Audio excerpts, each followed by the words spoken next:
Hello friends, मैं हूँ रोहित। आप सबका स्वागत करता हूँ अपनी यूट्यूब चैनल पर। आज हम एक और चैप्टर पढ़ेंगे, जानेंगे। आज का जो चैप्टर है बहुत ही इंटरेस्टिंग है। इंटरेस्टिंग इसलिए है क्योंकि ये पौराणिक कथा से लिया गया है और महाभारत काल की ये कथा है जिसमें ययाति मुख्य पात्र में है, मेन कैरेक्टर हैं। ययाति चैप्टर का भी नाम है। बिहार बोर्ड के इंग्लिश लिटरेचर का जो बुक है उसमें ये चैप्टर है ययाति, क्लास 9th में। और हम आज इसी चैप्टर को पढ़ेंगे। ययाति क्या है? ययाति किसके पूर्वज हैं? ययाति को श्राप कौन दे देता है? ययाति के जो 5 पुत्र हैं उनमें से 4 पुत्र उनके आज्ञा का पालन क्यों नहीं कर पाते हैं? ये सब कुछ हम जानेंगे इस चैप्टर के माध्यम से। तो बने रहें आप इस YouTube के वीडियो पर ताकि हम पूरा चैप्टर समझ सकें और जान सकें एम्पेरर ययाति के बारे में। तो चलिए चैप्टर की शुरुआत करते हैं। चैप्टर की शुरुआत क्या, बस कहानी जानते हैं, क्योंकि हम जब ये कहानी अच्छी से जान जाएंगे तभी हम क्वेश्चन आंसर के तरफ बढ़ेंगे। फिर हमें जब कहानी अच्छे से मालूम होगी तो क्वेश्चन आंसर बहुत आसान चीज का नाम है, वो भी हो जाएगा। देखिए, कहानी कुछ इस तरह है कि ययाति जो हैं वो बहुत बड़े एम्पायर हैं, है ना। बहुत बड़े राजा, बहुत बड़े योद्धा, और अपनी जनता के लिए हर सही काम करना, है ना, और अपने पूर्वजों की बहुत इज्जत करना और ईश्वरों को खुश करना, देवताओं को खुश करना अपने कार्यों से। और जीवन में कभी भी हार ययाति नहीं देखा, कभी भी पराजय का सामना उन्होंने नहीं किया। इतने बड़े शक्तिशाली एम्पायर थे, राजा थे। एक दिन क्या हुआ, एक दुर्व्यवहार के चलते जो ययाति ने अपनी पत्नी देवयानी के साथ किया था, उसी दुर्व्यवहार के चलते शुक्राचार्य जो हैं उनको श्राप दे देते हैं। श्राप क्या देते हैं कि तुम इसी युवा अवस्था में होते हुए, तुम्हारी अभी युवा अवस्था खत्म हो जाती है और तुम बूढ़े हो जाओगे। इसी उम्र में तुम अपनी खूबसूरती खो दोगे, इसी उम्र में।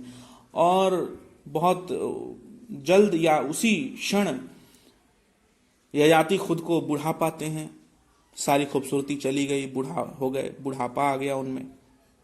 इस बात से बहुत नाराज, बहुत दुखी, बहुत ही निराश होकर एम्पायर ययाति अपने 5 खूबसूरत नौजवान हट्टे खट्टे शक्तिशाली पुत्रों को बुलाते हैं और उनसे रिक्वेस्ट करते हैं कि बेटो, मेरे पुत्रों, कोई तुम में से कोई एक मेरे इस बुढ़ापे को ले ले, अपनी युवा अवस्था मुझे दे दे।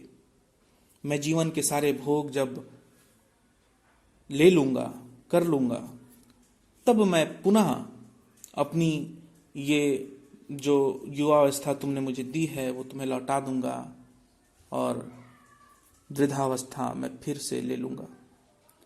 अपने सभी पुत्रों से बारी बारी वो कहते हैं और सभी पुत्र क्या कहते हैं उनके रिप्लाई में, अब ये आप सुनिए।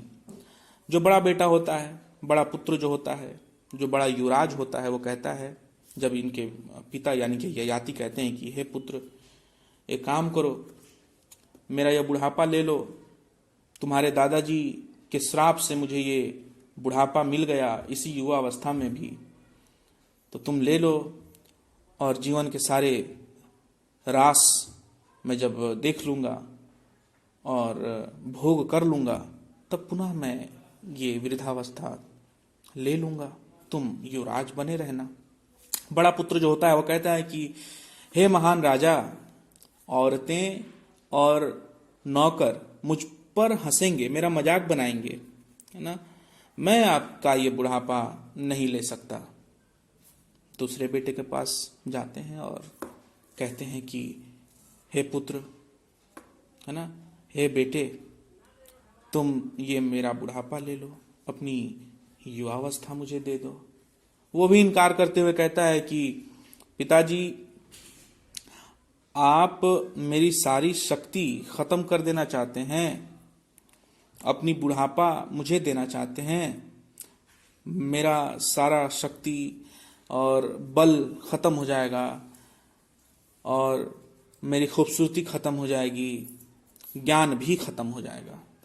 तीसरे पुत्र के पास जाते हैं ययाति और कहते हैं कि अब तुम ले लो, तुम मेरा ये बुढ़ापा ले लो और अपनी युवा अवस्था मुझे दे दो। तीसरा बेटा क्या कहता है रिप्लाई में, कहता है कि देखिए पिताजी, एक बूढ़ा व्यक्ति जो होता है वो घुड़सवारी भी नहीं कर सकता, हाथी पर बैठकर सैर भी नहीं कर सकता। जब वो बूढ़ा व्यक्ति कभी कोई कुछ बोलता है तो उसकी जबान भी लटपटाती है, फंसती है ना। और मैं उस दयनीय स्थिति में क्या करने लायक रह जाऊंगा। माफ कीजिए, मैं इस बात से सहमत नहीं हूं। चौथे पुत्र से कहते हैं बिल्कुल वही बात। चौथा पुत्र को मगर यहाँ पे दूसरी बात साथ ही जोड़ देते हैं। वो कहते हैं कि तुम मेरा ये बुढ़ापा ले लो बेटे, अपनी जवानी जो है, अपना यूथ जो है एक्सचेंज कर दो, है ना। मैं फिर से तुम्हें दे दूंगा और जब तुम्हें फिर मैं युवावस्था दूंगा तो तुम्हें राजा बना दूंगा, है ना, और फिर तुम राज करना। और चौथा बेटा जो है वो रिप्लाई में कहता है कि मैं आपसे सहमत नहीं हूं, मैं आपसे राजी नहीं हूं पिताजी, मैं भीख मांगता हूं कि मुझसे ये काम ना कराया जाए, मुझे ये आज्ञा ना दी जाए। No much as he loved his father he could not do it. चौथा पुत्र बहुत प्रेम करता है अपने पिताजी से, फिर भी उनकी आज्ञा का पालन वो नहीं कर पाता। पांचवा पुत्र जो है पुरु, वो कहता है कि हे पिताजी, मैं खुशी खुशी अपनी युवावस्था आपको देने के लिए राजी हूं, मैं सहमत हूं। आप मेरा युवावस्था ले लें और अपना दुख मुझे दें, अपनी बुढ़ापा मुझे दें, है ना, और खुश रहें आप। तो पुरु, उनका जो पुत्र है, वो ये बात कहता है और अपनी युवावस्था अपने पिता ययाति को दे देता है। पिता ययाति जो हैं वो फिर जवान हो जाते हैं और जीना चाहते हैं और जीते भी हैं बहुत अच्छे से। ययाति बहुत मजा लेते हैं जीवन का, फिर भी उनको संतुष्टि नहीं मिलती है ना। कुबेर के बगीचे में ययाति जाकर कई वर्ष बिताते हैं, फिर भी, और कई वर्ष बिताते हैं एक नवयुवती अप्सरा के साथ, एकदम जवान या एकदम किशोरी के साथ बिताते हैं, कई वर्ष बिताते हैं एक अप्सरा के साथ कुबेर के बागीचे में ययाति। फिर भी वो अंत में पुरु के पास लौटते हैं और कहते हैं कि डियर सन, कि जितनी तुम डिजायर रखोगे अपने मन में और उसे पूरा करने की चाहत से आगे बढ़ते चले जाओगे, हर डिजायर को पूरा करने की कोशिश करोगे, तो ये आग को घी देने जैसा है। इससे तुम्हारे डिजायर का जो आग है वो शांत नहीं होगा, बल्कि उसमें और आग लग जाएगी, उसमें और टेम्परेचर आ जाएगा, वो और इंक्रीज होगा, डिक्रीज नहीं होगा।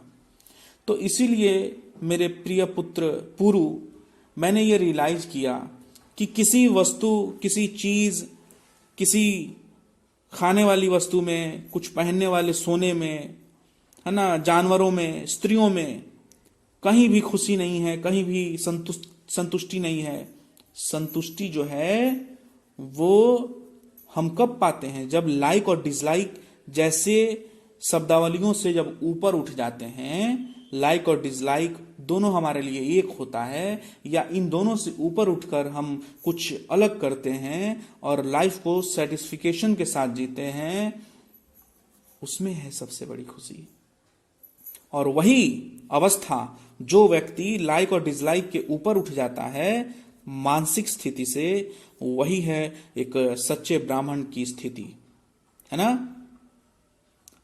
तुम अपनी ये युवा अवस्था वापस ले लो, है ना, और ये जो साम्राज्य है इसको भली भांति चलाओ, इसको आगे बढ़ाओ। ये शब्द कहते हैं ययाति अपने पुरु से, बेटे से। पुरु फिर युवा हो जाता है ना, और ययाति जो है फिर बुढ़ापा में वे तब्दील हो जाते हैं, उनकी उम्र फिर बूढ़ी हो जाती है, ओल्ड हो जाते हैं, और ये चले जाते हैं कहाँ, एक फॉरेस्ट में, रिटायर हो जाते हैं भाई, है ना, और वे चले जाते हैं फॉरेस्ट में, एक जंगल में।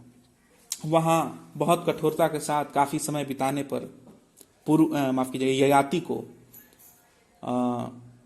जन्नत या स्वर्ग प्राप्त होता है। यही कहानी थी, बहुत छोटी सी मगर काफ़ी इंटरेस्टिंग। और आपने अगर ये वीडियो अंत तक देखी है तो आपसे एक प्रश्न पूछना चाहूँगा, बस कमेंट कर दीजिएगा यूं ही जानने के लिए।